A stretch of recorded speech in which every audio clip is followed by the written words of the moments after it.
गोकुळ दूध संघाच्या निवडणूक कार्यक्रमादरम्यान ठराव जमा करण्याची मुदत 1 जुलै 2026 पर्यंत आहे।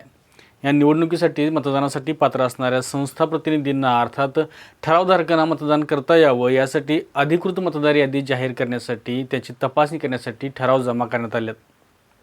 पात्र अपात्रच्या या खेळामध्ये शिल्लक राहिलेल्या जवळपास 4844 ठरावधारकांना मतदानाचा अधिकार मिळणार आहे। अजूनही पात्र अपात्र सुनावणीनंतरच हा आकडा कमी जास्त होणार आहे, कारण अजूनही याविषयीच्या न्यायालयीन प्रक्रिया सुरू आहेत। पण सध्या तरी या ठरावधारकांना मतदानाचा अधिकार आहे। आता संघावर सत्ता मिळवण्यासाठी सर्वांची चालू असलेली धडपड पाहता जिल्हाभरातील ही दूध उत्पादक देखील यांची गंमत बघतोय। सध्याच्या घडीला तरी महायुती विरोधात सतेज पाटील अशी दुरंगी लढत होण्याची चिन्ह स्पष्ट दिसत आहेत। महायुतीचा धडाका बघून मागील वेळी जे सतेज पाटील यांच्या सोबत होते असे काही मातब्बर नेते सेफ झोनमध्ये म्हणजेच महायुतीमध्ये दाखल होताना दिसत आहेत। आता महायुतीचं आव्हान तगड झाल्याचं दिसत असलं तरी देखील ठराव दाखल करताना मात्र प्रत्येकानं आपापले ठराव दाखल वेगळे केलेले आहेत, कारण या महायुतीमधील प्रत्येक घटक पक्षाला या सत्तेमध्ये मोठा वाटा पाहिजे आहे। त्यामुळं महायुतीमध्ये देखील बिघाड होण्याची शक्यता नाकारता येत नाही आहे। या महायुतीमधील प्रत्येकानं जोरदार शक्ती प्रदर्शन करत ठराव जमा केलेले आहेत। राष्ट्रवादी अजित पवार गटाकडून हसन मुश्रीफ यांच्या नेतृत्वाखाली जवळपास 1970 इतके ठराव जमा केलेत। संघामध्ये सत्ता मिळवण्यासाठी शिंदे शिवसेनेनेही कंबर कसल्याचं दिसून आले आणि त्याने देखील जवळपास 1510 इतके ठराव जमा केलेत। या महायुतीमधीलच राज्यात आणि केंद्रात मोठा भाऊ असणारा भारतीय जनता पार्टीने देखील 1430 हा ठरावधारकांचा आकडा गाठला आहे। तर विनय कोरे यांच्या जनस्वराज्य शक्ती पक्षानं 540 ठरावधारकांना एकत्रित आणत आपण ही या गोकुळच्या सत्तेच्या शर्यतीत असल्याचं दाखवून दिले। आता या महायुतीमधील घटक पक्षांचा एकत्रित आकडा साधारण 5400 ते 5500च्या दरम्यान जातोय। आकडा ऐकून तुम्हाला वाटलं असेल की माझं काहीतरी गणित चुकले, कारण 4844 इतकं मतदान असताना देखील 5500 ठरावपर्यंत जमा झालेच कसे? पण थांबा, खरी गंमत तर यापुढे आहे।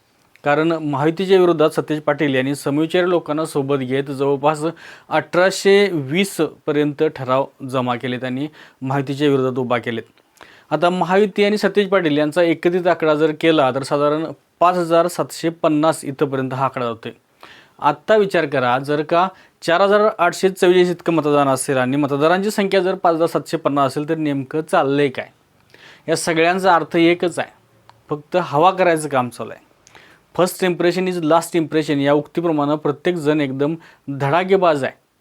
आता तपासणी आणि सुनावणीनंतरच खरी यादी जाहीर झाल्यानंतरच समजेल की यामधील कोण किती पाण्यात आहे। मुळात महायुतीमध्ये सुरुवातीलाच ताळमेळ दिसत नाही आहे। नेते मंडळी एकत्रित बैठक घेतात, महायुती म्हणून लढणार असं जाहीर करतात, या गोकुळवर सत्ता आणणार म्हणून देखील जाहीर करतात आणि ठराव जमा करताना मात्र एकत्रित न करता वेगळं असे दूध दाखवतात। याचा नेमका अर्थ काय घ्यायचा या विचारात सध्या दूध उत्पादक आहे। शिवाय यामध्ये जास्त वाटा कुणाला आणि मोठा भाऊ कोण यावरच अजून यांचं एकमत होताना दिसत नाही। राष्ट्रवादीकडून हसन मुश्रीफ यांनी सुरुवातीलाच आपणच मोठा भाऊ जाहीर असल्याचं जाहीर केले, पण भाजपने देखील मोठा भाऊ कुणी असला तरी देखील सत्तेत मोठा वाटा आमचा असेल असं देखील बोलून दाखवले। तर महायुतीमधील सर्वात कमी ठराव जमा केलेले जनस्वराज्य शक्ती पक्षाचे विनय कोरे यांनी मात्र एक मोठा भाऊ कुणी असेल, सत्तेतला वाटा मोठा कुणाचाही असेल, पण चेअरमन मात्र जनस्वराज्याचा असेल असा आत्मविश्वास दाखवला आहे। त्यातच मागील वेळी सतेज पाटील यांच्या सोबत असणारे मातब्बर नेते राजकारणातील बदललेल्या समीकरणांचा लाभ घेण्यासाठी महायुतीमधील राष्ट्रवादी, शिवसेना आणि भारतीय जनता पार्टीमध्ये सामील झालेत। आता विरोधी बाजूला जर बघितलं तर तगडा विरोधक असला तर देखील ताकदीने लढत देण्याचा निर्धार करून सतेज पाटील समविचारी लोकांना सोबत घेऊन या गोकुळच्या रणांगणात उतरलेत।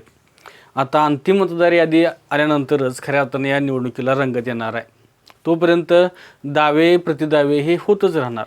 आता इथून पुढच्या काळात महायुतीमध्ये एकमत होऊन सगळे मनापासून एक होतील का, की मोठा भाऊ, सत्तेतला मोठा वाटा, चेअरमन माझा या अशा कारणांमधून पुन्हा विभागले जातील आणि बदलत्या समीकरणामधून जे सेफ झोनमध्ये गेले ते सेफ राहतील का याचं उत्तर मात्र आगामी काळातच मिळणार आहे।